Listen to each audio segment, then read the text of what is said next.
এই যে রায়দিঘি বিধানসভার তালুক রানাঘাটার অধিকারী বৈষ্ণবী বাড়ির যে পুজো, সেই রথযাত্রার পুজো আপনারা দেখতে পাচ্ছেন। একেবারে সকাল থেকেই নারী পুরুষের সমাগম, উদ্দীপনা দেখা যাচ্ছে মানুষের মধ্যে, এবং একেবারে সেই রথের ছবি আমাদেরকে দেখাচ্ছে। একেবারে এই রথের মধ্যে জগন্নাথ, সুভদ্রা এবং বলরাম, সেই সজ্জিত রথ কিন্তু একেবারে আমরা দেখতে পাচ্ছি। সেই রথ যাচ্ছে এবং সকাল থেকে তাদের মধ্যে বেশ উদ্দীপনা লক্ষ্য করা যায় মানুষদের মধ্যে। এবং একই সাথে আমাদেরকে জানিয়ে রাখি, এই যে রথযাত্রা, সেই রথযাত্রার জন্য উদ্বোধনে আসেন রায়দিঘির বিজেপি নেতা পলাশরা। তিনি রথ ট্রেনে শুভ উদ্বোধন করেন। একই সাথে বিভিন্ন নারী এবং পুরুষ তারাও সেই রথের রশিতে হাত লাগায় এবং পূর্ণ লাভের আশায় সকাল থেকে আমরা দেখতে পাচ্ছি সেই উদ্দীপনা লক্ষ্য করা যাচ্ছে। যে বিশাল র্যালি যাচ্ছে পূর্ব রানাঘাটের তালুক রানাঘাটের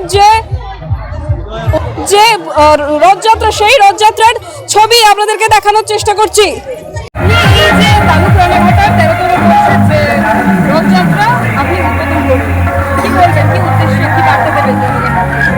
দেখুন, আজকে পশ্চিমবঙ্গ সনাতনী হিন্দুদের সরকার সেখানে এই লালপুরের মধ্যে একটা জায়গা, যেখানে আমরা নির্বাচন প্রাককালে এই তালুক রানাঘাটার পাশে একটা গ্রামে গণ্ডগোল হয়েছিল একটা প্রাচীন মন্দিরকে নিয়ে।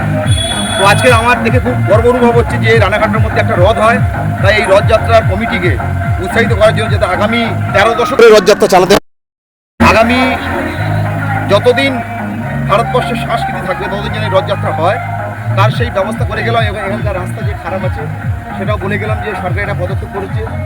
আগামী দুর্গাপুজোর পরেই রাস্তাঘাটগুলো সারা হয়ে যাবে এবং রথযাত্রা যাতে সুন্দরভাবে এখানকার এলাকার মানুষ পালন করতে পারে, তার জন্য আগামী বছর থেকে সুন্দরভাবে পরিবেশ নির্মাণ তৈরি করা হবে। মানুষের স্বার্থে মানুষের যা প্রয়োজন, রায়দিঘি সর্বস্তরে, একদম গরিব মানুষ থেকে শুরু করে আর ধনী মানুষ, সমাজের সর্বস্তরের মানুষের জন্য এই সরকার অঙ্গীকারবদ্ধ। সর্বস্তরের মানুষই উন্নয়ন হবে এবং সমাজের উন্নয়নের স্বার্থে যা যা করা উচিত পশ্চিমবঙ্গ সরকার তাই পদক্ষেপ নেবে।